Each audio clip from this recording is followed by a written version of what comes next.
kailan ka pa dumating? Iba na talagang nagtatrabaho sa Maynila. Kumikinis na ang balat. Kagabi lang. Kumusta ka na? Heto, ayos lang naman. 2 na ang anak ko. Ah, talaga? Ako naman may nobyo. Nagpaplano na rin kami. Aba, dapat lang. Mas matanda ka pa sa akin Tingnan mo ko, 2 na anak. Maiba nga pala ako. Nakikita pa ba kayo ni Bea? Ah, oo. Sa liit ba naman ang baryo natin Imposibleng hindi kami magkita ni Bea. Hindi ba may nobyo siya? Baka nagpaplano na rin siya. May gagawin ka ba mamaya? Puntahan sana natin siya. Naku, may gagawin kasi ako mamaya Baka sa susunod na lang natin siya puntahan. Ah, sige. O paano, uwi muna ako sa bahay ha. Hinihintay kasi ni Inay itong itlog. Almusal namin. Tinanguan ko pa si Juliet bago ko umuwi ng bahay. Hindi ko inaasahan na makikita ko siya sa may tabing daan. Nasa looban kasi ang bahay ng mga to. Nung huli kami nagkita, isa pa lang ang anak niya noon. Ngayon ay may karga na ulit siyang isang batang babae. Natansya ko wala pang 1 taon. Pag-uwi ko sa bahay, agad kong ibinigay ang 4 na itlog na binili ko sa tindahan. 2 na po pala ang anak ni Juliet, Nay. Ah, oo. Paano mo nalaman? Nakita ko po kasi siya sa may labasan nung pabalik na ako. Niyaya ko nga napuntahan namin si Bea mamaya Kaso may gagawin daw siya. Pwede namang ikaw na lang ang pumunta kina Bea mamaya Oo nga po. Aayusin ko rin muna yung pasalubong ko sa kanila. Halos 2 taon ka rin hindi nakauwi dito sa atin. Marami na rin nagbago. Hindi lang ang lugar kundi maging ang mga tao. Pero meron namang mga hindi nagbago. Mas may lumala pa. Ang tinutukoy niyo po ba yung mga tsismosa sa atin? Hindi lang sila. Ang mabuti pa kumain na tayo. Tawagin mo na ang tatay mo. Siguradong hinihimas na naman niya ang alaga niyang panabong. Agad naman ako sumunod kay Inay. Lumapit ako sa may bintana at saka dumungaw. Nakita ko nga ang Itay. Nakausap ang kapitbahay namin na si Mang Edo habang hawak ang alagang tandang. Nang tumingin sa akin ng Itay, sumenyas akong kakain na kami. Bago ko tumalikod, narinig ko pang nagpaalam siya sa kapitbahay namin. Nang pumasok ang Itay, nakaupo na kami ng Inay. Naghugas lang siya ng kamay bago dumulog sa hapagkainan. Nakatulog ka ba ng maayos kagabi, anak? Opo, Tay. Ganitong klima po talaga ang hinahanap ko. Yung malamig sa gabi. Kailan ba ang balik mo sa Maynila? Ay, ano ka ba naman, Arturo? Kagabi lang dumating ang anak natin Tinatanong mo na agad kung kailan ang balik niya sa Maynila. Para nagtatanong lang naman ako Matagal po ako dito sa atin. 1 buwan po ang paalam ko sa trabaho. Mabuti naman kung ganon. Nang mabawi mo naman ang 2 taon na hindi ka nakauwi dito sa atin. Tama ang nanay mo. Kung gusto mo araw-araw kita ipaghuhuli ng isda. Sige, Tay. Gusto ko po yan. Nang matapos kaming kumain ng almusal, nagpatunaw lang ako ng kinain. Inilabas ko na rin sa maleta ang mga dala kong delata at iba pang pasalubong. Ibinigay ko kay Inay ang mga delata at ipinaubaya ko na sa kanya ang pamimigay sa mga kamag-anak namin. 2 tsahe mo na lang naman ang bibigyan ko. Wala na rin naman dito ang mga anak nila at mga pamilyado na. Siguradong matutuwa sila sa mga padala mo. Nay, pupuntahan ko lang po sa kanila si Bea. Oo, sige. Siguradong magugulat yun sa pagdating mo. Si Juliet, hindi mo ba pupuntahan? Baka po mamayang hapon ko na lang siya dalawin sa kanila. Malapit lang naman ang sa kanila Sa bagay nga. Sa totoo lang sa kanilang dalawa, mas gusto ko ang ugali ni Bea. Bakit naman po? Parehas lang naman silang mabait Alam ko naman yun. Kaya lang Parang mas totoo kasi ang pakikisama sa'yo ni Bea. Yung bang walang halong pagkukunwari. Nay naman, pareho po silang totoo ang pakikisama sa akin. Kaya nga po tumagal ang pagkakaibigan naming tatlo eh. O siya, sige na. Pumunta ka na kina Bea habang hindi pa ganun katining ang sikat ng araw. Bitbit ang ilang pasalubong, nagtungo na ako sa bahay nila Bea. May ilan ako nakakasalubong na mga nakakakilala sa akin. Binati at nginitian nila ako. Naginantihan ko naman ng pagbate. May kalayuan din ng bahay nila Bea.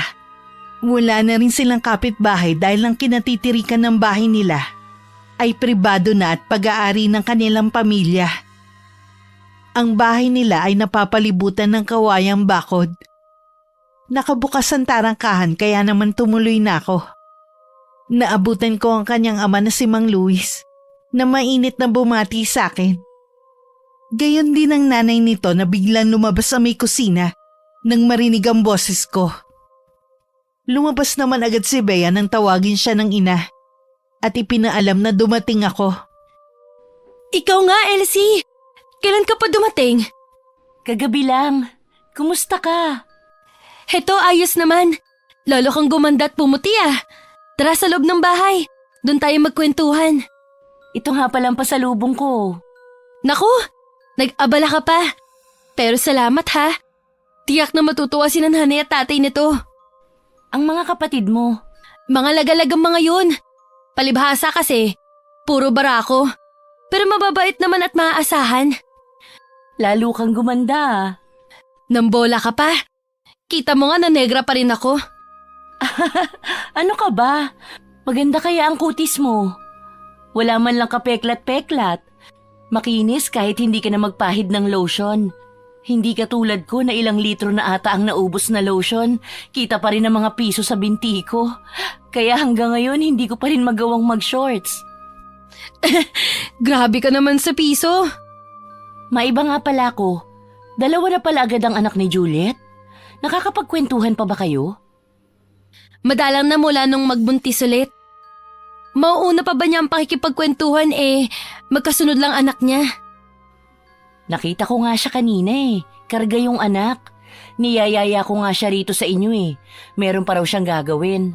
Naisip ko na abala sa pag-aasikaso sa mga anak. Naisip ko din nga na tayo na lang ang dumalaw sa kanya.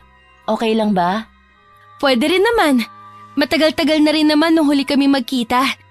Sa liit ng baryo natin, hindi pa kami makapagpangita sa labas. Bihira ka lang naman yatang lumabas ng bahay niyo. Nakakatamad din kasi lalo't pagod na sa trabaho. San ka nga pala nagtatrabaho ngayon? Sa isang resort. Pero nakabakasyon ako ng 1 linggo. Hindi ko pala nabanggit sa'yo na kagagaling ko lang sa sakit. Pero ayos na ako ngayon. Mabuti naman. Dapat iniingatan mo rin ang sarili mo. Mahirap magkasakit sa panahon ngayon. Sinabi mo pa. Mabuti na lang mabait ang nobyo ko. Ayaw na nga niya akong papasukin pa sa trabaho Hindi lang ako pumayag kahit na sinabi pa niya na siya nang bahala sa pamilya ko. Yan ba yung nobyo mo na taga rito? Ano nga ba pangalan niya? Naku, hiwalay na kami matagal na. Itong bago kong nobyo 6 na buwan pa lang kami magkarelasyon. Ah, ganun ba? Taga rito rin ba yung bago mong nobyo? Dayo lang siya dito. Nakabili siya ng lupa malapit dito sa atin. Yun ang ginawa niyang resort. Teka lang, huwag mo sabihin na ang nobyo mo ang may-ari ng resort na pinapasukan mo. Oo, siya na nga. Minsan ipapakilala kita sa kanya. Napakabait niya at gusto rin siya ng mga magulang ko. Naipakilala na rin niya ako sa pamilya niya. Mababait sila sa akin. Ang swerte mo naman sa kanya. Sinabi mo pa. Ikaw naman na magkwento sa buhay mo sa Maynila. Masaya at kontento ako sa buhay ko ron. Hindi nga lang ako nakauwi nung nakaraan dahil nagkasakit yung tiyahin ko kung saan ako nakatira. Pero dinadalaw naman ako ni nanay at tatay doon. Yung nobyo mo, saan nagtatrabaho? Sa bangko. May 1 taon na rin kaming magnobyo. Balak na nga niyang hingi ng kamay ko sa mga magulang ko Balak niyang umuwi dito sa atin. Hindi pa nga lang makakuha ng tiyempo. Talaga? Ang swerte mo naman sa kanya. Pareho lang tayong swerte. Sabay pa kami nagtawanan na magkaibigan. Ilang sandali pa, nagdala ng merienda namin si Aling Fiona. 2 tasa ng kape at suman. Kahit busog pa, tumikim na rin ako ng suman. At dahil mahilig ako sa kape, mabilis kong naubos ang laman nun. May ilang oras din kami nagkwentuhan ni Bea. Nang mapansin ko na tanghali na, nagpaalam na akong uuwi. Pinaalala ko rin sa kanya ang plano naming pagpunta sa bahay ni na Juliet. Pagdating sa bahay, nadatnan kong nag-iihaw ng isda si Itay. Tamang-tama, malapit na itong maluto. Nag-abala pa talaga kayo. Kahit ano naman po ang ipaulam niyo sa akin, ayos lang naman. Ang gusto ko lang naman po makasama kayo. Nako, hindi maaari yun, anak. Ngayon ko lang nauwi dito sa atin eh. Tama ang Itay mo. Habang nandito ka puro mga paborito mong ulam ang iluluto namin. Darating kasi ang panahon na hindi na namin ito magagawa kapag nag-asawa ka na. Oo nga pala. Kailan ba mamamanhikan si Benji? Pareho na rin naman kayo nasa tamang edad. Hindi naman na kami tutol kung sakali. May plano na nga po kami, Tay, Nay. Kumukuha lang po siya ng tiyempo. Hindi niya po kasi basta maiwan ang trabaho niya. Sa bagay nga, naiintindihan naman namin. Ikaw lang naman ang inaalala din namin eh. Sa lalaki kasi, walang problema kung may edad na. Pero hindi sa babae. Si tatay talaga. Akala mo naman ang tanda ko na. Ipatanda na kasi ang ganyang edad sa babae. Nung kami magpakasal ng nanay mo, wala pa siyang 20. Arturo, hayaan mo nga ang mga bata ang magdesisyon sa bagay na yan. Huwag na tayong mangialam pa. Hintayin na lang natin kung kailan sila magsasabi. Hibit balikat lang ang isinagot ng Itay. Ako naman nangingiti lang sa kanilang dalawa. Kahit kasi matatanda na sila, kita pa rin ang pagmamahal nila sa isa't isa. Mula pagkabata, wala kami natandaan ng mga kapatid ko na nag-away ang mga magulang namin. Nalalaman lang namin na may tampo sila sa isa't isa kapag hindi sumasabay sa aming kumain ng Itay. Habang kumakain ng tanghalian, ay masaya kami nagkukwentuhan. Hindi ko na namalayang naparami ang kain ko. Ako na lang din na nagpresintang maghugas ng pinagkainan at ginamit sa pagluluto. Nang matapos ko ang ginagawa, balak ko sana magpahinga na. Pero dumating si Juliet sa amin. May ginagawa ka ba? Pasensya na sa abala ha. Naku hindi ka nakakaabala. Dito tayo sa likod bahay mag-usap. May ginawa kasi doon si tatay ng mga upuan para tambayan. Mahangin dahil sa mga naglalakihang puno. O sige, medyo magtatagal din kasi ako Sana nga hindi ako makaabala. Hindi naman no, yung mga anak mo pala. Sino nag-aalaga? Iniwan ko muna sa nanay ko. Kakapagod din mag-alaga ng bata Lalo na't magkasunod pa. Yung asawa mo nga pala. Nasa trabaho pa. Umuwi lang siya para kumain sa bahay. Nung umalis na siya, saka naman ako nagpunta rito. Ano bang trabaho ng asawa mo ngayon? Naggagawa sila ng bahay. Karpintero ang asawa ko. Pero malaki ang sahod nun. Gusto mo ba ng maiinom? Ikukuha kita. Naku, nakakahiya naman. Pero sige. Pero pwede bang soft drinks na lang? Hindi ko kasi gusto yung juice na tinitimple sige, sasaglit lang ako sa tindahan at magdadala na rin ako ng makukutkot natin. O sige, dito lang ako. Iniwan ko muna si Juliet na nakaupo doon. Pumasok ako sa kwarto ko at kinuha ang wallet. Tsaka naman ako nagtungo sa tindahan na binilhan ko ng itlog nung umaga. Dinagdagan ko na rin ng chichirya ang soft drinks. Nang wala na akong maisip na bibilhin, umuwi na ako. Bago lumabas, kinuha ko na rin ang pasalubong ko para kay Juliet. Inilagay ko na lang yun sa katamtamang laki ng paper bag. Nang lumabas ako, ngumiti pa siya sa akin habang nakatingin sa paper bag na dala ko. Heto nga pala ang pasalubong ko. Salamat Nag-abala ka pa talaga. Si Bea ba napuntahan mo na? Oo, kaninang umaga. Ay, oo nga pala. Di ba inaanak mo yung panganay ko? Inaanak ko ba? Parang hindi ko matandaan eh. Inaanak niyo yun ni Bea. Wala ka kasi dito nung bininyagan siya eh. Pero nabanggit ko yun sa mga magulang mo na kukunin kitang ninang. Ganun ba? Baka nakalimutan lang banggitin ng inay at itay. Baka nga. Tumatanda na kasi sila eh. Sayang, hindi ko nabilhan ng kahit anuman lang sana. Pwede ka naman bumawi eh. Oo naman. Babawi na lang ako sa birthday ng anak mo. Naku, matagal pa birthday ng inaanak mo. Bakit hindi ka na lang ngayon bumawi? Pwede naman. Bibigyan ko na lang siya ng maagang pamasko. Magkano naman kaya ang ibibigay mo? Kakasya kaya pambili ng bike? Bike ba ang gusto ng anak mo? Di ba 2 taon pa lang siya? Marunong na ba yun magbike? Oo naman. Meron ng bike para sa edad niya. Sigurado, barya lang yun sa'yo. Sige, magbibigay ako ng pambili. Salamat ang bait mo talaga. Hindi katulad ni Bea. Bakit? Meron ba kayong tampuhan? Atin-atin lang to Malaki na ang pinagbago nun eh. Parang siya pa rin naman yung kaibigan natin eh. Wala naman ako napansin na pagbabago sa kanya. Siyempre, ngayon lang ulit kayo nagkita. Alangan namang ipakita niya sa'yo agad. May naging alitan ba kayong dalawa ni Bea? Dati. Pero hindi naman ako totoong nagalit sa kanya. Anong dahilan ng alitan niyo?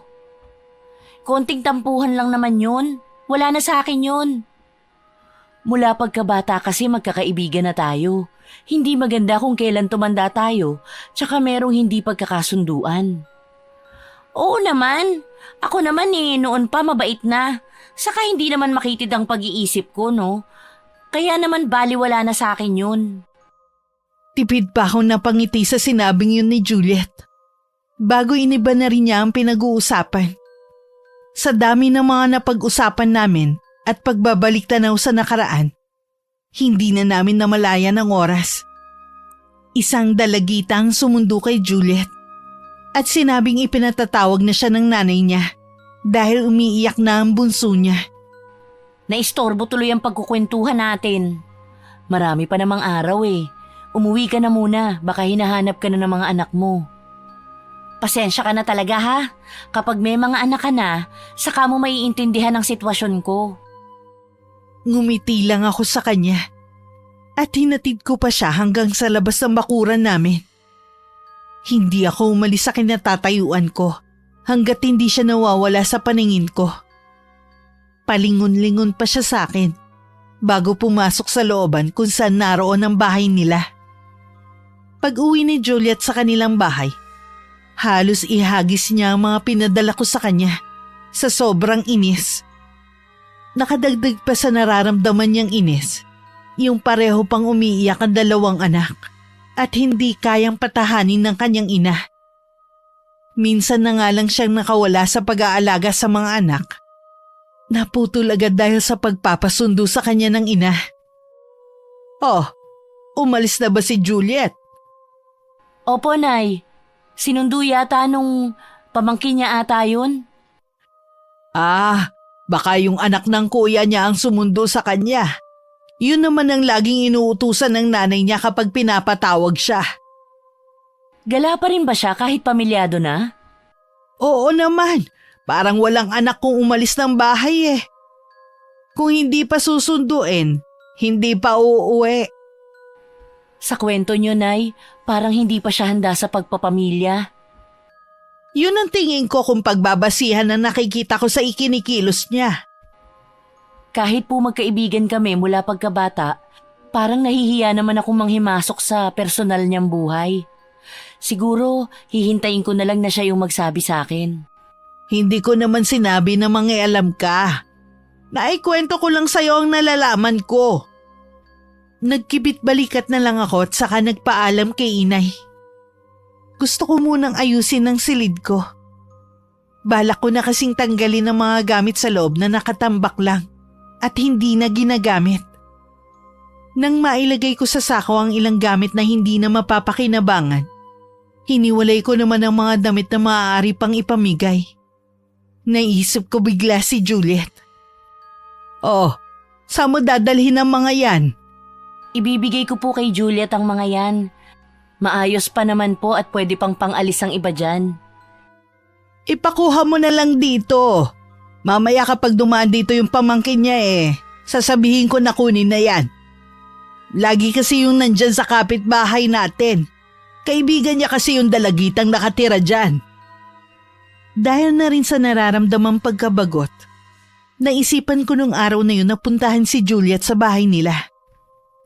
Pero ganun na lang ang gulat ko sa naabutan. Nagagalit ito sa panganay na anak. Hindi kasi ako makapaniwala na ganun magalit ito. Lalo't anak pa ang pinapagalitan. Malayo pa lang ako ay naririnig ko na ang pagmumura niya.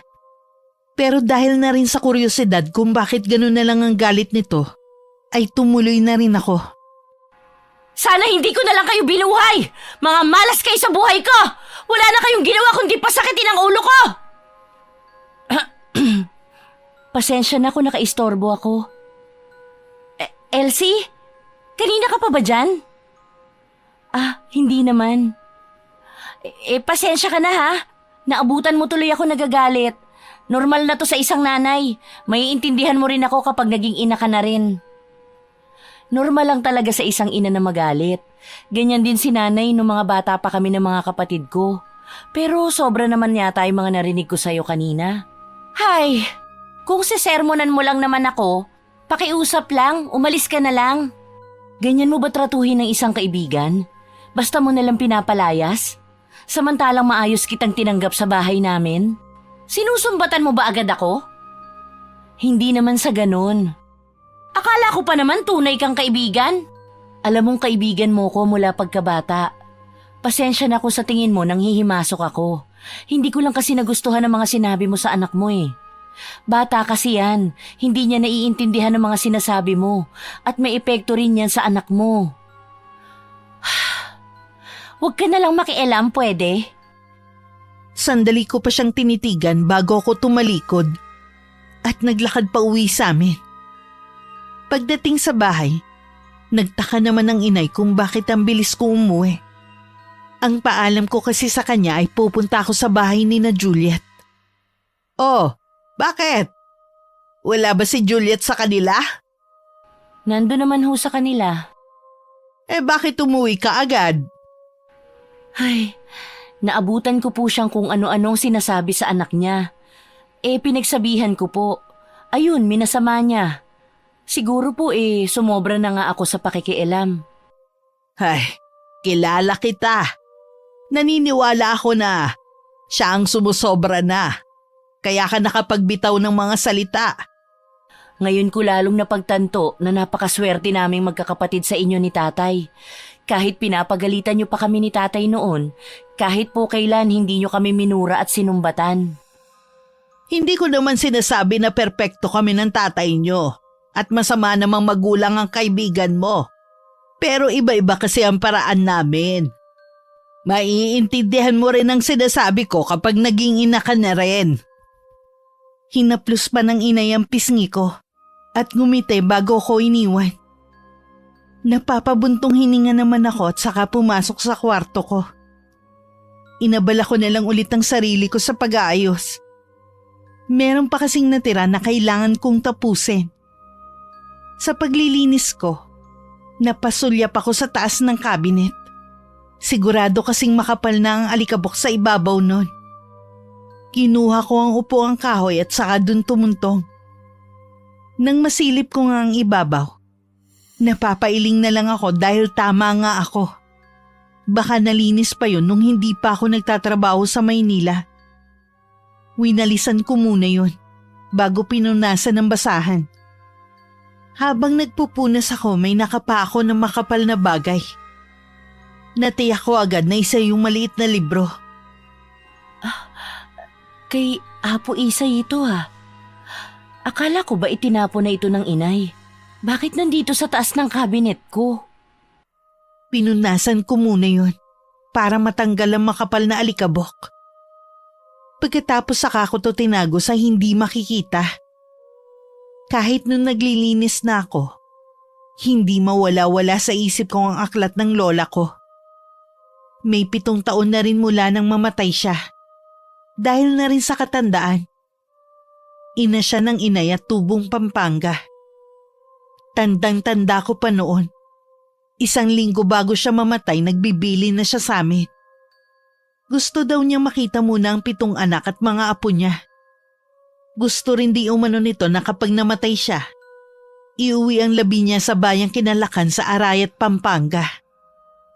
Tinupad yun ng inay at ng iba pang kapatid ni inay. Ibinuro lang kanyang labi sa lumang bahay nila doon.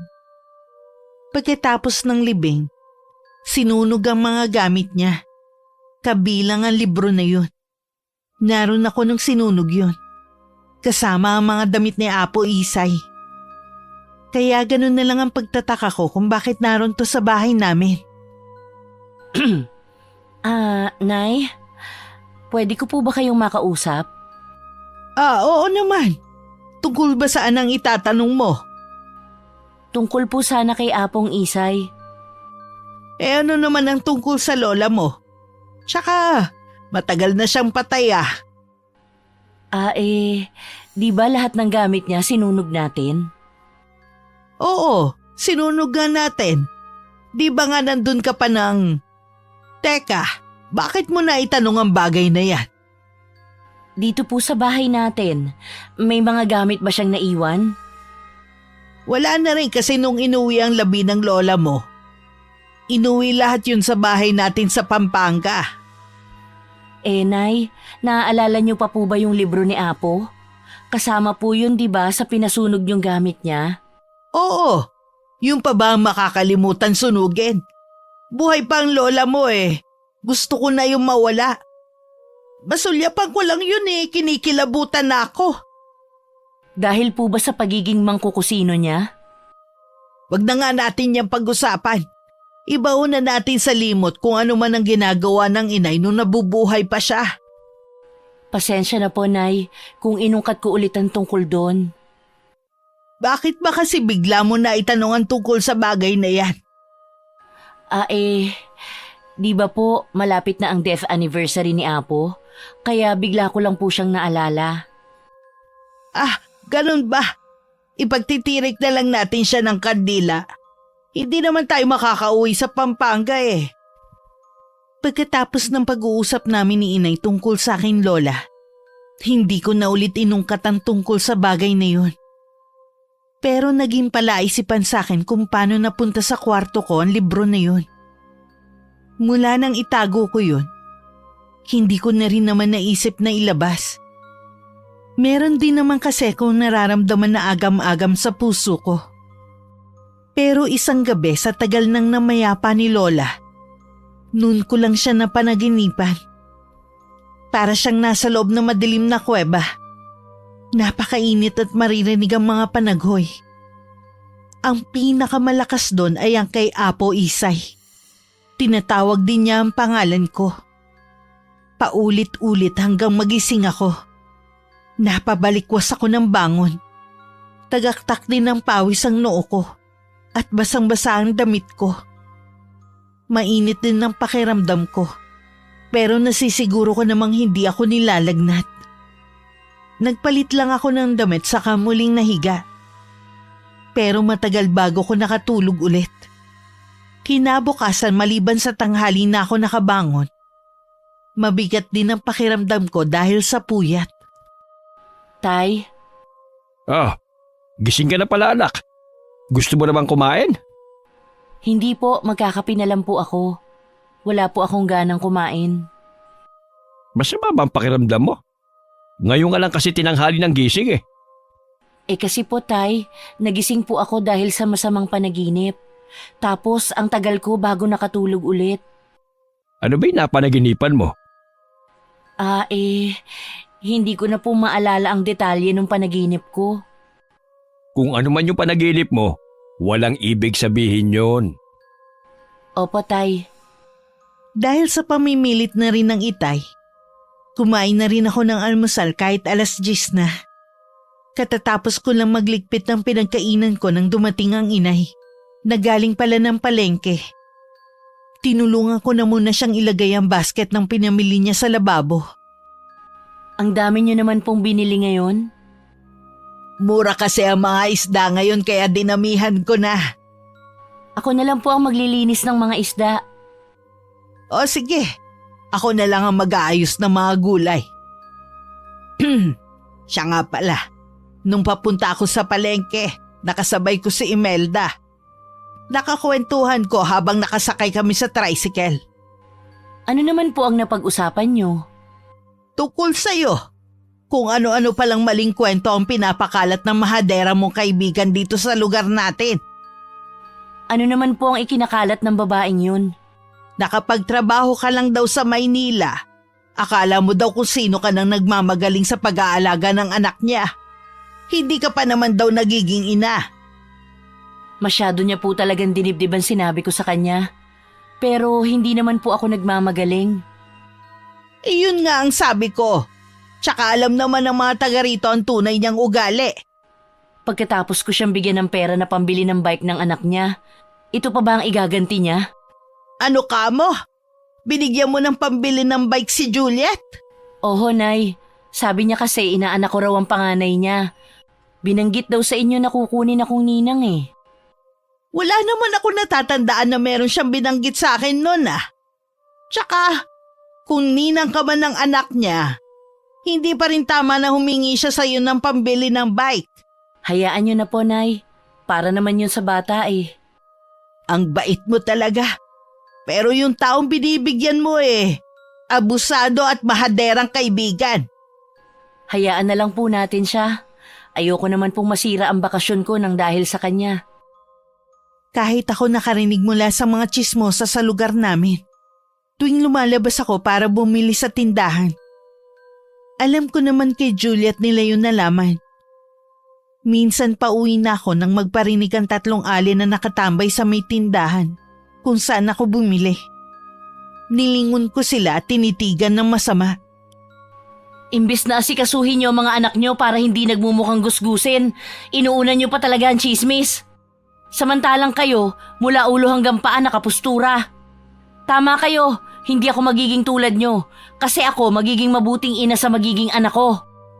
Sinulyapan ko pa ang mga batang naglalaro malapit sa kanila. Ang pinakamaliit na bata ay wala man lang salawan at kinakain na ang sipon. Bago ako naglakad palayo, tinapunan ko muli ng tingin ng 3 ali na hindi makatingin sa akin ng diretso. Pagdating sa bahay agad kong ikinuwento kay inay ang nangyari. Tama lang ang ginawa mo anak. Sobra na rin kasi ang mga bunganga nila. Para alam nila na hindi ka basta mananahimik lang sa isang tabi habang pinagpepiestahan nila ang buhay mo. Kumukulo pa rin po ang dugo ko sa kanila hanggang ngayon. Magtatanda na siguro ang mga yon. Huwag ka na lang bumili sa tindahan para hindi mo sila makita. Kaya lang naman po ako bumibili sa may tindahan para po kahit papano makalabas-labas ako. Alam ko naman yon. Kaya lang alam mo naman ang mga taga rito. Wala po akong ginagawang masama kaya hindi ako iiwas sa kanila. Subukan lang nila na magparinig ulit sa akin. Hindi nila magugustuhan ang gagawin ko. Ang titig sa akin ng inay parang punong-puno ng pagtataka. Hindi na naman ako sumagot. Pumasok na lang ako sa kwarto ko at napatitig sa cabinet kung saan ko itinago ang libro ni Apo Isay. Tila ba meron sa akin bumubulong. Nakunin ko ang libro at buklatin. Nanaig naman ang dinidikta ng utak ko. Kinuha ko nga ang libro at binuklat yun. Bawat pahina ay may nakasulat sa salitang Latin.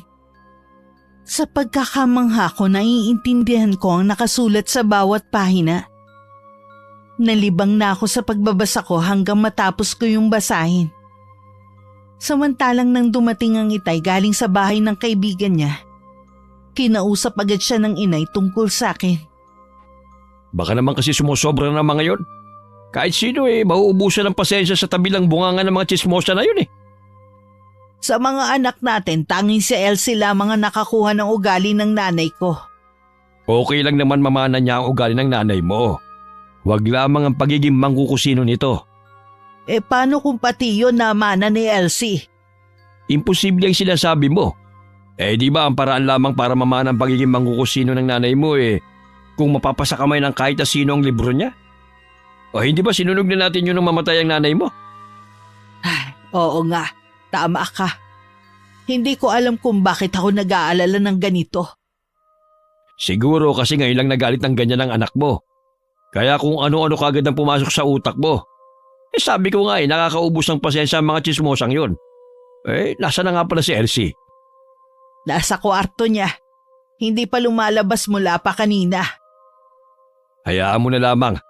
Baka nagpapalipas lamang ng inis. Walang kaalam-alam ang mga magulang ko na nagsasagawa na ako ng orasyon para makaganti sa tatlong yun. Iba ang nararamdaman kong galit ng mga sandaling yun. Tila ba hindi ako matatahimik hanggat hindi ko nagagawa naglalaro sa isipan ko. Pakiramdam ko hinihigop ang buo kong lakas. Kaya pagkatapos ng mga orasyong ginawa ko, hindi ko na namalayang makakatulog ako. Sa ganong ayos ako napasukan ng inay. Naiiling na inayos nito ang pagkakahiga ko sa kama. Isinara na rin ito ang mga bintana para hindi pumasok ang mga lamok. Kinabukasan na ako nagising. Agad ko namang hinanap ang libro. Nakita ko naman yun sa baba ng higaan ko. Marahil nahulog yun nang hindi ko namamalayan. Itinago ko muna yun bago ko lumabas. Nadatnan ko ang inay na nagsasangag ng kanin sa may kusina. Hay, buti naman nagising ka na. Siguradong nagugutom ka na. Napasukan kitang tulog na tulog kagabi. Sandali na lang to. Hindi ko nga po namalayan na nakatulog na ako kagabi. Pakiramdam ko po kasi pagod na pagod ako. Ha? Wala ka namang ginawa kahapon para mapagod ah. Baka po napagod ako dahil sa mga chismosa. Ikaw talaga. O sige, maglagay ka na ng plato at kubyertos. Kakain na tayo. Sige po. Ang itay nga po pala. Hay nako, ayon, maagang sinundo ng kumpare niya. Pupunta daw sila sa kabilang bayan. Bibili ng panabong ng manok. Ganun po ba? Pagkatapos naming mag-almusal, ilang sandali lang may sumundo kay inay na isang dalagita. Isa rin kasing magtatawas ang aking ina. Kaya siyang tinatawag kapag may nabate o napaglaruan ng mga hindi nakikita ng mga residente sa lugar namin. Inayos lang ng inay ang kanyang maliit na bag at saka sumama na sa dalagitang sumusundo sa kanya. Ako naman para hindi mainip, kinuha ko na lang yung mga babasahin ko na dinala. Nakakailang pahina pa lang ako nang dumating si Bea. Malawak ang pagkakangiti nito. Kita naman sa akin ng pagkagulat na dumalaw siya. Mabuti na isipan mo kung dalawin dito. Dapat nga kahapon pa. Biglang may dumating na bisita kaya hindi ako nakaalis. Ganun ba? Bala ko din sana napuntahan ka sa inyo. Kaso biglang umalis ang inay. May kailangan siyang tawasin. Naiinip ka na siguro, no? Ay nako, sinabi mo pa. Parang hindi na ako sanay sa buhay probinsya. Pakiramdam ko napakatagal ng oras dito sa atin. Hindi ka na nga talaga sanay. Pwede ka naman pumunta sa bahay kahit anong oras mong gustuhin. Di ba may trabaho ka? Baka makaabala naman ako sa'yo. Ang totoo niyan, wala na akong trabaho. Tuluyan na akong pinatigil ng nobyo ko. Ang bait naman ng nobyo mo. Sinabi mo pa. Siya nga pala, nakita kami ni Juliet. Nagulat nga ako nang bigla siyang pumunta sa bahay eh. Talaga? Meron ba siyang sinabi sa'yo? Ang totoo niyan marami. May sama nga daw siya ng loob sa'yo. Ayoko naman nahusgahan ka base sa mga sinabi niya. Kilala naman kasi kita mula noon. Maliit lang naman na bagay. Siya lang naman ito nagpalaki eh. Tapos, sinabi pa niya sa ibang tao. Dati nung wala ka pa dito, nagkatampuhan din kami. Ayoko sana maungkat pa yun dahil tapos na. Kailan lang kami nagkaayos. Ako pang lumapit sa kanya. Talaga palang may ugali rin ang babaeng yun. Mahilig din siya humingi ng mga bagay para sa anak niya. Ayos lang naman sa akin yun kasi mga bata naman. Kaya lang, kapag hindi mo nang pagbigyan, kung ano-anong mga ginagawa. Hindi nga marunong mahiya ang babaeng yun eh. Huwag niyang ubusin ang pasensya ko, talagang papatulan ko siya. Mabuti pa wag na lang natin siyang pag-usapan. Baka lalo lang masira ang araw mo. Oo nga, kwentuhan mo na lang ako ng tungkol sa'yo. Oo ba? Lingid sa amin ni Bea, nakita ni Juliet ang pagpunta nito sa bahay. May ilang sandali rin siyang nakatayo sa malapit. Nagpupuyos ang kalooban dahil natitiyak nito na siya ang pinag-uusapan namin. Inimbita ko na rin si Bea na doon naman ang halian sa bahay. Pero tumanggi siya. Darating daw kasi ang nobyo nito. Naabutan pa siya ng inay na tuwang-tuwa na dumalaw siya. Hinatid ko pa siya hanggang labas. Pagbalik ko agad akong kinausap ng inay. Nabalitaan ko yung 3 tsismosa na nagparinig sa'yo nagkasakit. Ano naman po ang naging sakit nila? Hindi nga malaman Nag-umpisa lang daw sa pananakit ng ulo at lagnat. Kaya pala wala kanina nang pumunta ako sa bahay nung ginamot ko. Karma na siguro sa kanila yun. Ang ipinagtataka lang ng ilan, bakit sabay-sabay sila at pare-pareho pa ang naging sakit? Nagtaka pa kayo eh. Sabay-sabay din silang namemerwisyo sa mga taga rito. Tingnan nyo na lang ang ginawa nila sa akin. Oo nga, kaya lang hindi ko maiwasan na maawa pa rin. Maliliit pa ang mga anak nila Sa bata ako naaawa. Lalo na silang mapapabayaan. Pasensya na, Nay. Wala kasi akong pakialam sa kanila. Kahit simpatya sa mga bata, hindi ko maramdaman. Naiintindihan kita, anak.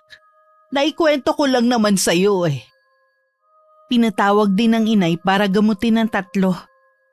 Baka daw napaglaruan ng laman lupa. May kung ano daw kasi ang tumutubo sa katawan ng mga to at maging sa muka. Pero kahit ang inay, hindi alam kung anong sakit ang dumapos sa kanila. Dahil sa kakapusan din ng pera, hindi rin sila magawang dalin sa doktor. Nagkaroon din ng bulong-bulungan na baka daw may kumukulam sa mga to. Dahil sa pagiging tsismosa nila. Akala ko rin titigil na si Juliet sa pagpaparinig niya sa akin. Pero nagkamali ako. Hindi ko alam kung inutusan niya ang pamangkin niya. Nakasalubong ko kasi ang pamangkin niya at binate.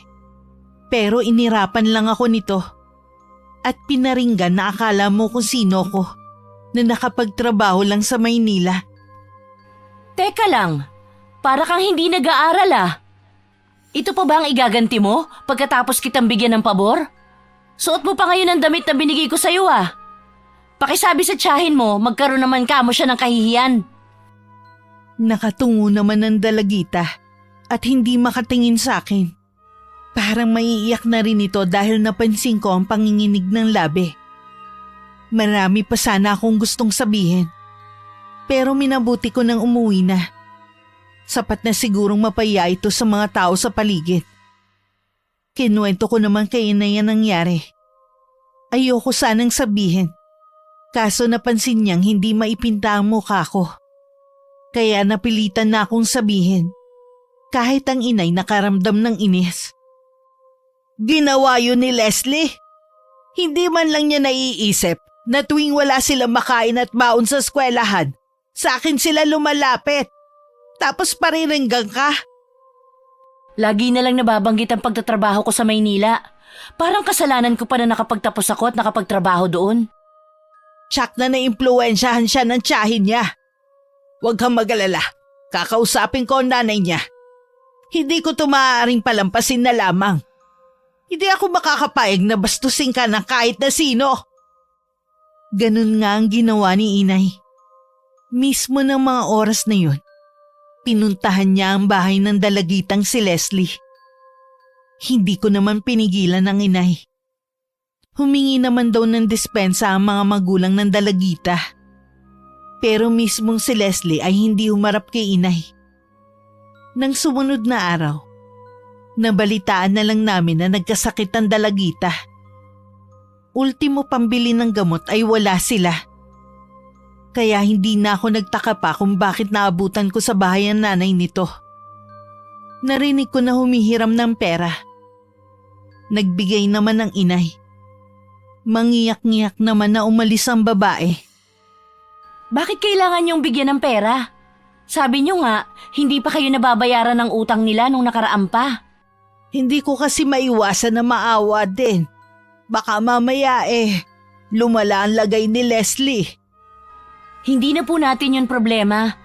Sana naisip nila ng nanay niya ang ginawa sa akin ng anak niya. Humingi na naman ng dispensa ang mga magulang. Hayaan na natin. Palampasin na muna natin ngayon. Kapag inulit pa yon, ako na ang bahala. Inayunan ko na lang si inay kahit labag sa loob ko. Ayoko naman kasi na kami pa magkaroon ng samaan ng loob nang dahil sa ibang tao. Nang araw na yon ako lang ang naiwan sa bahay namin. Umalis ang mga magulang ko para dalawin ang pinsang may sakit ng itay sa kabilang barangay. Kasalukuyan ako nasa labas noon ng bahay nang dumating si Juliet. Nakakaloko ang pagkakangiti ng babae sa akin. Pinilit ko naman maging kaswal. Kahit umaahon ang inis sa dibdib ko. Anong ginagawa mo rito? Wala lang, napadaan lang ako. Bakit hindi ka pa bumabalik ng Maynila? Hindi pa tapos ang bakasyon ko. Talaga? Akala ko wala ka ng trabaho. Kung sakali mang totoo yan, wag mong problemahin. Makakakain pa naman ako ng 3 beses nang hindi kailangan mangutang sa ibang tao. Ang yabang mo naman! Porke may trabaho ka sa Maynila, minamaliit mo na ang mga taga rito. Hindi ko minamaliit ang mga taga rito. Kaya huwag kang gumawa ng kwento para palabasing masama ako. Kilala ako ng mga kamag-anak namin dito at kapitbahay. Alam nila kung paano ako makisama. Sinusumbatan mo rin ba sila gaya ng ginagawa mo sa akin? Kung sa tingin mo panunumbat ang ginawa ko noon, bahala ka na. Pero ito ang pakatandaan mo. Oras na mangailangan ka ng tulong, wala ka nang aasahan sa akin. Hindi ko na hinintay na makasagot siya. Tumalikod na ako at pumasok sa loob ng bahay namin. Ilang araw bago ako bumalik ng Maynila, naisipan ko munang dalawin si Bea. Sakto namang nandun ang kanyang nobyo. Ipinakilala niya ito sa akin. Naramdaman ko agad na mabait ang lalaki. Mukhang mabait ang nobyo mo. Sinabi mo pa. Mabuti dinalaw mo ko. Magpapaalam na kasi ako. Sa makalawa, babalik na ako sa Maynila. Ha? Akala ko wala ka ng trabaho. Sino naman ang may sabi niyan? Nanggaling kasi dito si Juliet kahapon. Nabanggit niya na kaya hindi ka pa bumabalik sa Maynila dahil wala ka na daw trabaho. Maliban pala sa pagiging mahadera niya, hindi pa siya marunong magbilang. Binanggit ko sa kanya na 1 buwan ako rito. Wala pa namang 1 buwan akong tumitigil dito sa atin. Kaya duda na ako sa mga sinasabi ni. Mula ngayon, hindi ko na siya ituturing na kaibigan. Bahala ka kung gusto mo siyang kausapin o maging kaibigan. Basta ako, pinuputol ko na ang koneksyon ko sa kanya. Naiintindihan naman kita sa bagay na yan. Noon pa kasi may ugali na si Juliet. Ayoko lang na sa akin manggaling. Dahil baka lumabas na sinisiraan ko siya. Kung noon pa nakita ko na ang tunay niyang kulay, malamang hindi kami naging magkaibigan. O paano? Yun lang naman ang sadya ko. Mag-iingat ka sa biyahe Dalasan mo naman ang pag-uwi mo dito. Baka mamaya umabot pa ng 2 taon bago ka umuwi ulit. Hindi naman. Kailangan ko rin kasing umuwi. Matanda na rin sina itay at inay. Siyempre, gusto ko rin silang makasama ng matagal. Niyakap pa ako ni Bea bago kami naghiwalay. Pag-uwi ko sa bahay, agad ako nag-impake ng mga gamit ko. Inilagay ko rin sa kailaliman ng maleta ko ang libro ni Apo Isay. Paglabas ko sa kwarto ko, nadatnan kong nag-uusap ang mga magulang ko. Wala sana akong balak makinig pero dala ng kuryosidad, naupo ako malapit sa kanila. Tuluyan na palang nabaliw ang isa sa mga chismosa dito sa atin. Kung ano-ano daw ang nakikita eh. Muntik na masaksak ang anak dahil na pagkamala ng maligno. Ang mga bata ang mas kawawa at apektado sa nangyayari. Lalo tuloy umugong ang usapan na baka kinulam nga ang mga yun. Sa dami ba naman ang atraso ng mga yun dahil sa chismis? Mahirap lang malaman kung sinong nasa likod ng nangyayari sa kanila. Yun din ang hinala ko. Kulam ang nangyayari sa kanila. Malupit na kulam. May hinala ka ba kung sinong maaaring gumawa nun? Wala dahil hindi naman yung sakop ng kaalaman ko. Basta nung makita ko sila, napansin ko na may itim na bumabalot sa kanila. Kaya naisip ko na talagang kinukulam nga sila. Ilang albularyo na raw kasi ang tumingin sa kanila pero hindi mapagaling-galing. Habang patuloy sa pag-uusap sina Itay at Inay, hindi ko maiwasan na mapangiti. Ibang saya ang hatid nun sa akin na malaman na naghihirap ang mga taong yun. Nang dumating na ang araw na kailangan ko nang umalis, naging madamdami ng pamamaalam ko sa mga magulang ko. Hindi ko maiwasan na labis na malungkot. Ang inay naman ay naiiyak pang yumakap sa akin. Dahil malayo ang terminal, nag-arkila na lang ako ng sasakyan. Marami din kasi akong bagahe. Hindi ko na rin pinasama ang mga magulang ko para hindi mahirap sa akin ang pag-alis. Arturo, wala ka ba napapansing kakaiba kay Elsie habang nandito siya? Wala naman. Bakit mo naman naitanong ang bagay na yan? Hindi kaya si Elsie ang nagmana sa pagiging mangkukusino ng inay? Akala ko ba nag-usap na kayo ng inay mo noon na hindi na niya isasali ng kaalaman niya sa karunungang itim? Paano kung sinabi lang niya yun sa akin para mapanatag ako? Wala naman akong napapansin na kakaiba kay Elsie. Kaya ipanatag mo ng loob mo na hindi niya namana ang kakayanan ng inay mo. Tsaka sana noon pa kung talagang siyang napili ng inay mo. Hindi pa rin mawala-wala ang pag-aalala ng inay. Lingid sa kanila, nasa punong hagdan si Juliet at narinig nito ang lahat na napag-usapan nila. Kinabukasan, kumalat ang balita sa lugar namin ang tungkol kay Apo Isay. Marami ang nagpunta sa bahay para usisain ng mga magulang ko. Pinabulaanan naman nila yon. Marami ang hindi naniwala, pero meron din naman ang naniwala. Paano kaya nila nalaman ang bagay na yon? Si Juliet lang naman ang pwedeng gumawa nun. Humanda sa akin ang babaeng yun. Teka lang. Maghunos dili ka nga, Angie. Baka mamaya lalo pang lumala ang problema kung papatulan mong babaeng yon. Parang hindi mo naman kilala ang kaibigan ng anak mo. Yun na nga eh. Noon pa ayaw ko na talaga sa babaeng yun. Pero dahil mabait at palakaibigan ng anak mo, hinayaan ko siyang patuloy na makipagkaibigan sa kanya. Hayaan mo na lamang. Lilipas din naman ang usap-usapan na yan. Lalo't wala naman silang ebidensya. At saka matagal nang patay ang nanay mo. Hindi ko lang kasi maiwasang magalit. Sa kabila ng tulong na ginawa natin sa babaeng yun, ito pa ang igaganti niya sa atin. Kaya pinutulan ng anak natin ang pakikipagkaibigan sa babaeng yon. Kaya ganun din tayo. Huwag na tayong magbigay ng anumang tulong ni sino sa pamilya nila. Gaya ng sinabi ni Itay, unti-unti na rin nakalimutan ng mga tao ang tungkol sa kumakalat na mangkukulam ang lola ko. Mas nangibabaw pa rin kasi sa mga tao ang magandang ipinakita ng pamilya ko. Kaya nang tumawag ako kay Inay, hindi na rin nila binanggit sa akin ang tungkol doon. Masaya pa kami nagkausap ng mga magulang ko. Masigla pa ng gabing yun ng Itay. At naglalambing pa sa akin na kapag umuwi ako, bigyan ko siya ng panghanda sa kaarawan niya. Gusto ko kasi na magarbo magiging kaarawan ko. Gusto ko nandun lahat ang mga kamag-anak natin at mga kaibigan. Baka kasi yun ang huling birthday ko eh. Tay naman, huwag nga kayo magsalita ng ganyan. Biro lang yun anak. Ikaw talaga, masyado kang seryoso. Marami pa pong kaarawan ang darating sa inyo.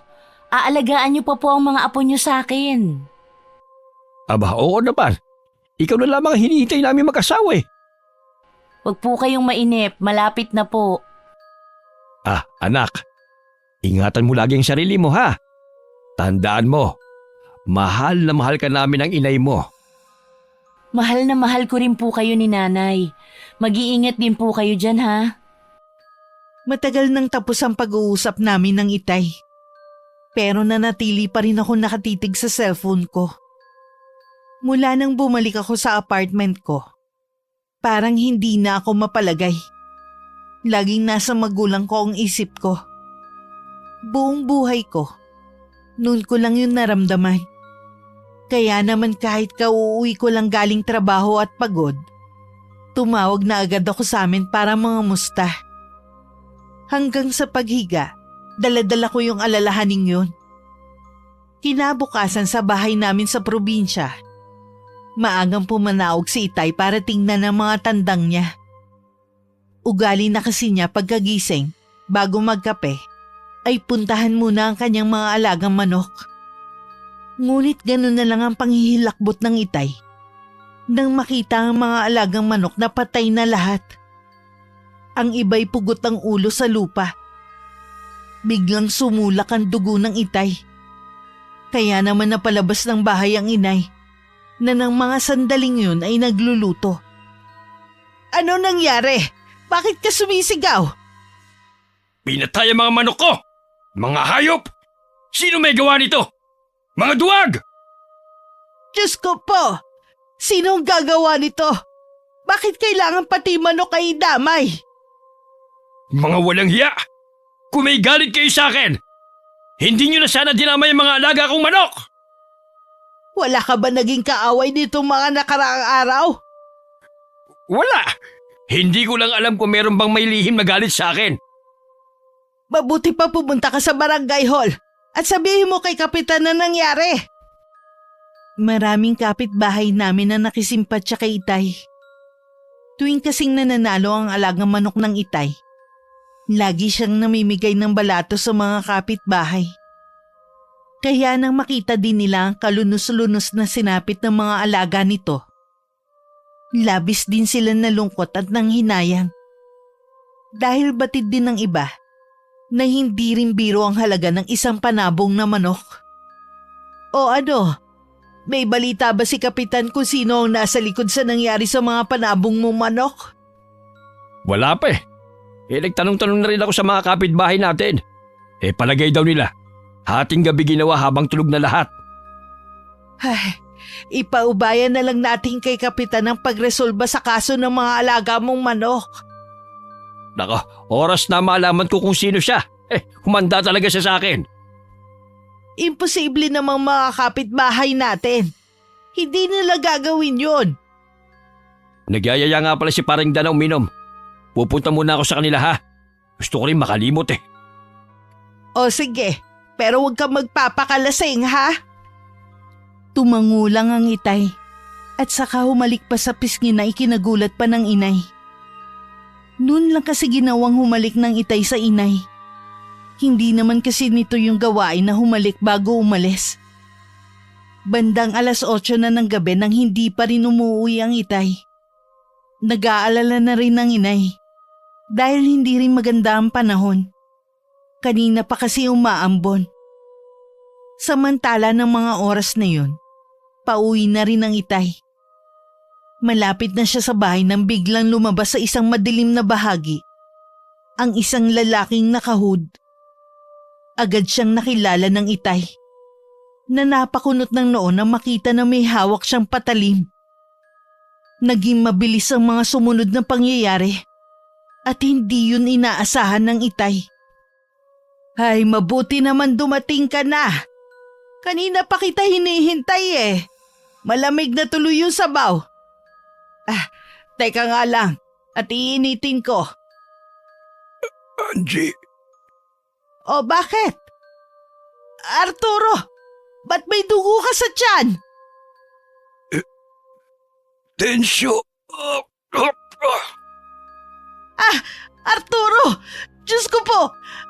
nangyari sa'yo? May sugat ka sa tiyan! Densyo! Si Densyo! Siya ba ang may gawa nito sa'yo? Oo. Mahal ko kayo. Huwag ka muna magsalita. Hihingi ako ng tulong. Mga kapitbahay! Tulungan niyo kami! Ang asawa ko nasaksak! Tulong! Narinig naman ng mga kapitbahay ang sigaw ng inay. Kaya agad silang pumunta sa bahay.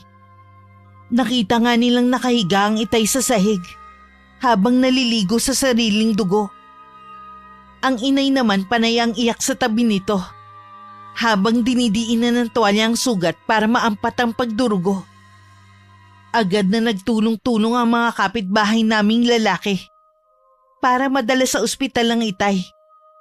Pero hindi na rin siya umabot ng buhay. Naalimpungatan naman ako sa isang tawag. Nang makita ko ang inay yun, agad ko yung sinagot. Agad ako nakaramdam ng matinding kaba nang marinig ko ang iyak ng inay sa kabilang linya. Inay, bakit po kayo umiiyak? Anak, umuwi ka na muna dito sa atin. Ang itay mo, wala na siya. Hindi! Kausap ko pa lang siya! Paano nangyari yun? Anong nangyari kay Itay? Umuwi ka na muna. Dito ko na lang ipapaliwanag.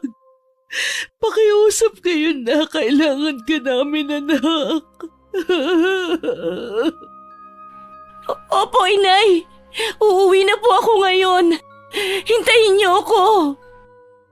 Nanginginig at tuliro ang utak ko ng mga sandaling yun. Habang inilalagay ko ang damit ko sa bag ko, wala ring tigil ang pagpatak ng luha ko. Kung ano-ano rin ang naglalaro sa utak ko ng mga sandaling yun. Parang gusto ko nalang isipin na masamang panaginip lang yun. Sa ilang oras na biyahe, panay lang ang iyak ko. Pagdating sa bahay namin, una ko nakita ang napakaraming tao sa bakuran namin at ang mga pulang ilaw sa sala ng bahay. Parang ayaw nang humakbang ng mga paa ko papasok. Hindi ko na rin pinansin ng mga taong umalalay sa akin. Pakiramdam ko kasi bibigay na ang tuhod ko. Hanggang sa makarating ako sa puting kabaong ng itay.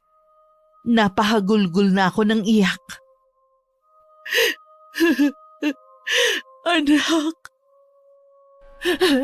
Inay! Ang Itay! Ano bang nangyari? Bakit? Pareho kaming umiyak ng inay sa harap ng kabaong ng itay. Parang ayoko pang iwan ng kabaong. Pero inakay na ako ng kapatid ko palayo doon. Nang tila nahimasmasan ako, tsaka ako nagtanong. Nalaman ko sa kapatid ko na si Mang Densyo pala ang gumawa ng kay Itay. Nahuli na ang lalaki at kasalukuyan nakakulong na. Bakit ginawa niya yun kay Itay? Di ba nung mga nakangasawa niya, tayo ang tumulong para madala sa ospital ang mag-ina niya noon? Hanggang ngayon nga hindi pa rin siya nakakabayad sa utang niya kay Itay. Ang sabi niya, nagpadala lamang daw siya sa nararamdaman niyang galit. Akala daw niya, kagagawan ng kulam ang nangyari sa anak niya. Kaya napagbuntunan niya ang mga manok ng itay mo. Tapos nung gabi na pauwi ang itay mo, inamin daw niya na siya ang may kagagawan sa nangyari sa mga alagang manok ng itay mo. Nagalit daw ito sa kanya at nagpampuno sila hanggang masaksak niya ang itay mo. Paano niya naisip na kulam ang dahilan ng nangyari sa anak niya? Di ba may dengue yung bata? Dinala pa nila sa ospital Nagpadala daw kasi siya sa sulsul ng ibang tao kaya niya yun nagawa. Huli na raw na mapagtanto niya na mali siya ng inaakala.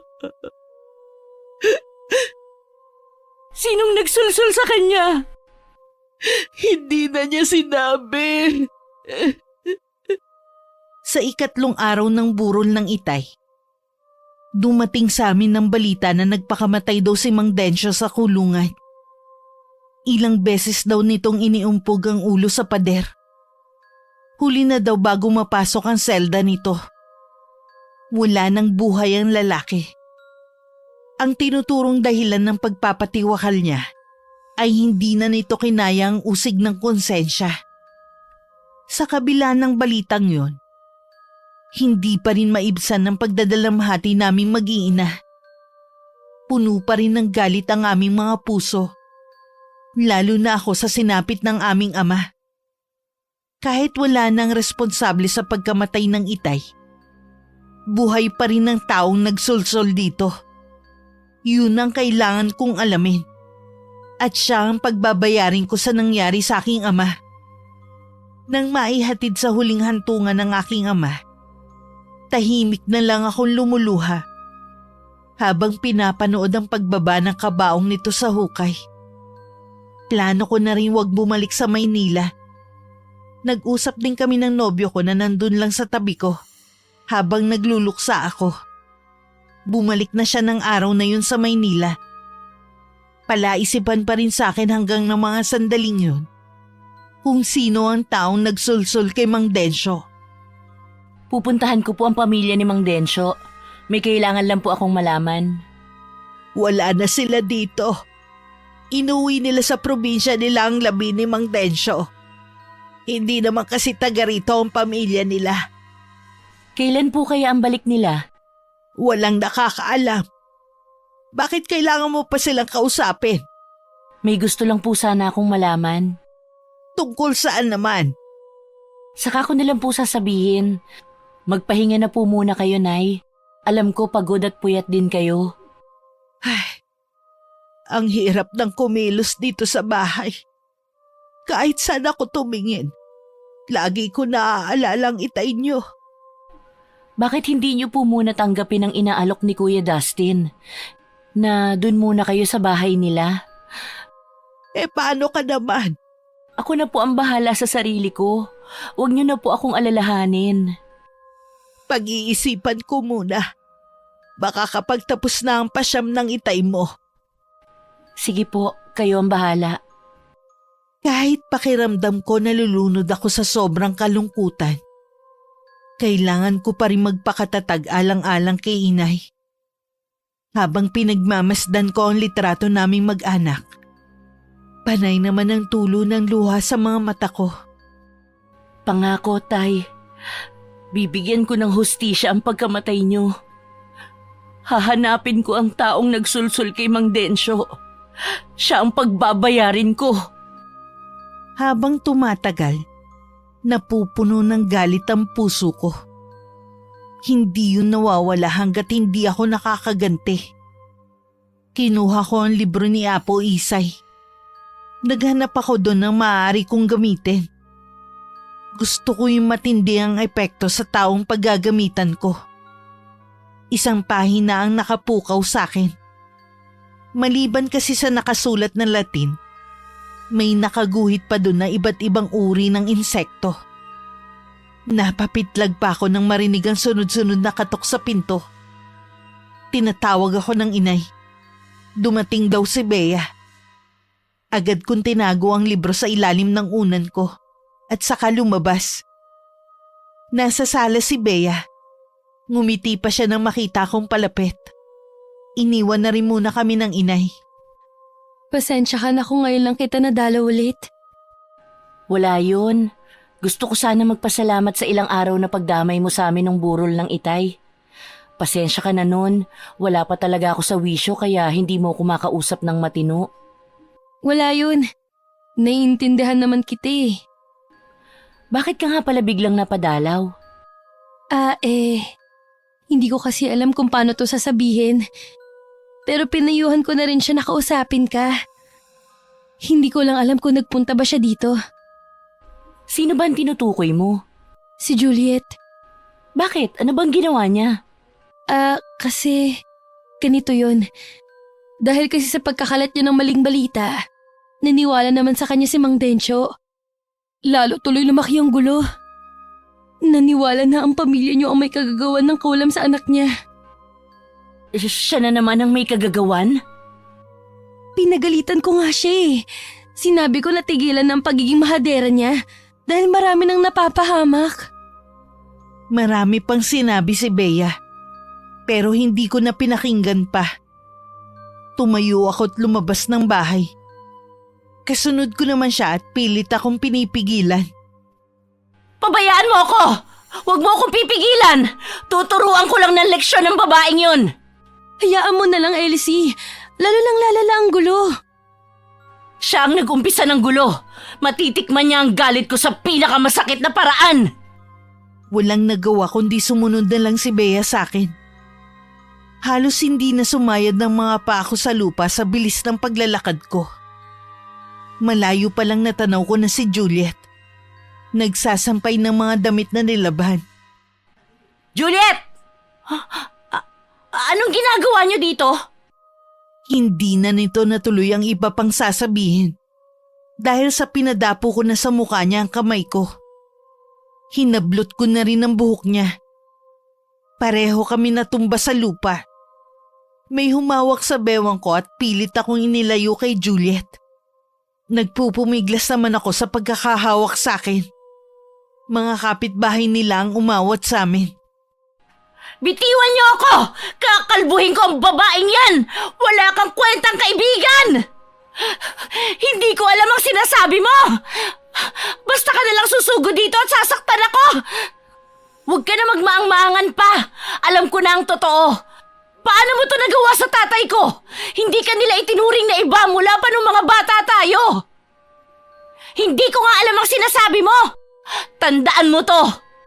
Lahat ng sakit at pagdurusa na ipinaranas mo sa amin, ibabalik ko sa'yo! Tandaan mo yan! Pagkatapos ko yun sabihin, umalis na ako at bumalik sa bahay. Sinalubong naman ako ni inay na nag-aalala sa bigla kong pag-alis ng bahay. Pero nanatiling tikom ang bibig ko. Nagkulong lang ako sa kwarto ko. Hanggang kinabukasan ay hindi ako lumalabas. Samantala, pinuntahan naman ni Juliet si Bea sa kanila. Aalis ka? Oo, hinihintay ko lang ang nobyo ko. Magbabakasyon kasi kami eh. Bea, kailangan ko ang tulong mo. Kung yung tungkol sa nangyari sa inyo ni Elsie, ang mabuti mong gawin, kausapin siya at humingi ka sa kanya ng kapatawaran. Hindi ganun kadali yun. Kung paiiralin mo ang pride mo, hindi talaga magiging madali. Natatakot ako sa pwedeng gawin ni Elsie. Kaya nga ang sabi ko, kausapin mo siya. Mabait naman si Elsie eh. Mas malapit nga kayo dati sa isa't isa eh. Nakita mo naman ang galit niya nung sinugod niya ako sa bahay, di ba? Para siyang papatay. Natural lang ang reaksyon niya dahil sa ginawa mo. Bea, totoo ang kumakalat na balita na mangkukulam ang lola ni Elsie. Narinig ko mismo yun sa mga magulang niya. May hinala pa nga nun si Aling Angie na baka si Elsie ang nagmana sa karunungang itim ng lola niya. Totoo ba yan? Oo naman. Hindi ako nagsisinungaling. Kaya nakikiusap ako. Tulungan mo ko. Ayoko pang mamatay. Maliliit pa ang mga anak ko. Nandito na ang nobyo ko, Juliet. Kailangan na namin umalis. Bea, akala ko ba magkaibigan tayo? Tulungan mo naman ako. O huwag ka munang umalis. Puntahan mo siya sa kanila. Humingi ka ng kapatawaran. Kung kinakailangan, lumuhod ka. Iyon lang ang maitutulong ko sa'yo. Bea! Aalis na kami, Juliet. Hindi kasi namin pwedeng pagpaliban ng bakasyon namin eh. Humabol pa si Juliet. Pero hindi na rin nagpapigil ang magkasintahan. Napaiyak na ng tuluyan si Juliet dahil sa kawalan ng pag-asa. Ilang sandali siyang nakatayo lang doon at napatingala sa kalangitan.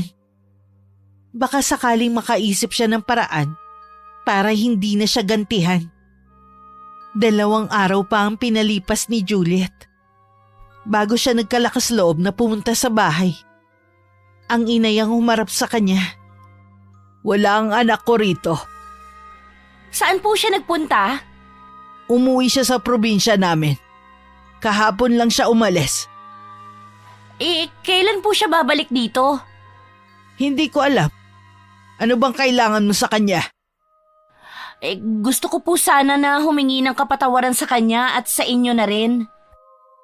Kapag ba humingi ka ng kapatawaran, maibabalik mo ba ang buhay ng asawa ko? Alam ko pong hindi na. Hindi nga ikaw ang direktang pumatay sa asawa ko.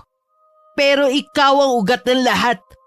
Dahil sa pagiging mahadera mo, 2 tao ang nasayang ang buhay. Masaya ka na ba, ha? Dahil yan ang gusto mo, ang merong gulo. Magsaya ka na dahil meron na nagbuwis ng buhay dahil sa kagagawan mo. Hindi ko naman po sinasadya eh. Nagsisisi na po ako. Huli na para magsisi ka pa. Kung totoo na hindi mo sinasadya, sana noon ka pa nagsisi at nagbago. Naalala mo nung mga bata pa kayo? Gusto mo ring pag-awayin ang anak ko at si Bea. Mabuti na lang nagliwanagan sila. Marami ka pang ginawa nun para mag-away sila. Sadya talaga na may ugali kang tinatago. Aling Angie! Umalis ka na. Tama lang na magdusa ka dahil sa ginawa mo. Alam ko po kung anong sikreto ng pamilya nyo. Kapag may masamang nangyari sa akin, alam na ng taong yon ang gagawin kung sakali. Huwag mo akong takutin, Juliet. Hindi isang katulad mo ang katatakutan ko. Kung totoong alam mo ang sikreto ng pamilya ko, mas lalo ka dapat matakot ngayon. Isinara na agad ng inay ang pinto. Naiwan naman na titigilan si Juliet. Hindi malaman kung patuloy na makikiusap o uuwi na lang. Dahil sa pag-aalala sa sitwasyon, hindi makatulog si Juliet. Hanggang lumipas ang 1 linggo, wala naman nangyayari sa kanya. Sumagi sa isip niya na baka nagbago na ang isip ko na gantihan siya. Baka isinaalang-alang ko ang aming pagkakaibigan. Natakot ako ng walang dahilan. Baka nga naman hindi naman ni Elsie ang pagiging mangkukulam ng kanyang lola. Isa lang palang iyakin na talunan. Ako pa rin ang nanalo sa huli. Wala na nga siyang tatay, wala na rin siyang magandang trabaho. Ha? Ano yun? Tao ba yung nakatayo sa gitna ng daan? Nagpalingalinga sa paligid si Juliet. Nakahinga naman siya ng maluwag na kahit nag-aagaw na ang dilim at liwanag, ay may mga tao pa rin. Binilisan na lang niya ang paglalakad para makauwi na siya sa bahay nila. Pero nang malapit na siya sa inaakalang tao na nakatayo sa gitna ng daan, napahinto siya bigla sa paglalakad. Napatitig siya sa mukha nito. Pero ganun na lang ang takot na gumapang sa buong sistema niya. Nang mapagtanto na walang mukha ito. Napatakbo na lang siya. Dahil libo-libo ang mga insektong humahabol sa kanya. Tulong! Tulong! Tulungan niyo ako! Hinahabol ako ng napakaraming insekto! Dahil palingon-lingon sa pinanggalingan, hindi na niya napansin ang pasalubong na truck. Kahit sumisigaw ng babala ang mga tao, hindi yun naririnig ni Juliet. Huli na para umiwas siya. Napunta na siya sa ilalim ng truck. Napisa ang kanyang katawan at sumambulat pa sa lupa ang kanyang mga bituka. Ang mga nakasaksi, Takot ang rumihistro sa mga mukha nila. Nang lapitan nila ang katawan ni Juliet, nagulat pa sila dahil napakaraming insekto ang kumakain sa nadurog nitong katawan. Maging ang mga bitukan nagkalat, ay puno ng mga malalaking uod na nagpepiesta rito.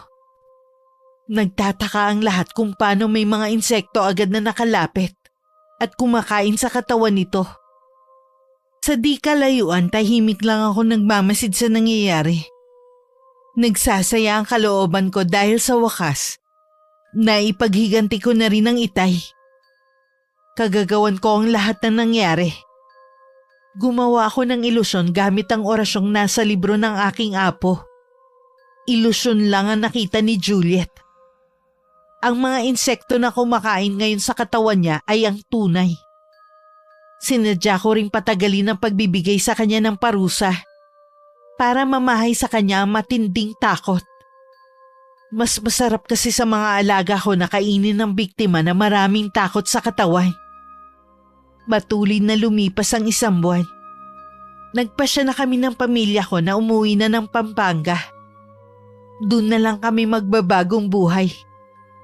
Nang mga oras na yun, kasalukuyan kong kausap si Bea. Huwag mo lang kalilimutan na pumunta sa kasal ko, ah. Oo naman. Hanggang ngayon, hindi pa rin ako makapaniwala na wala na si Juliet. Alam mo bang meron siyang sinabi tungkol sa'yo? Ano naman? Sinabi niyang baka daw ikaw ang nagmana ng pagiging mangkukulam ng lola mo. Oras daw na may masamang nangyari sa kanya, ikaw daw ang may kagagawan. Hindi naman ako naniniwala, lalo't aksidente naman ang nangyari sa kanya. Huwag na lang natin siya pag-usapan. Pinatawad ko na rin naman siya sa mga nagawa niyang kasalanan eh. Siguro naman matatahimik na ang kaluluwa niya. Ang bait mo talaga. Sa kabila ng lahat, nagawa mo pa siyang patawarin. Tipid lang akong ngumiti kay Bea. Pagkatapos kong magpaalam sa kanya, umuwi na rin ako sa bahay namin para tulungan ang inay sa iba pa naming gamit na kailangan ayusin. Umaasa kami ni inay na sa pag-uwi namin sa bayan na kanyang sinilangan, makakapagbagong buhay na kami. Wakas. Uy, kailan ka pa dumating?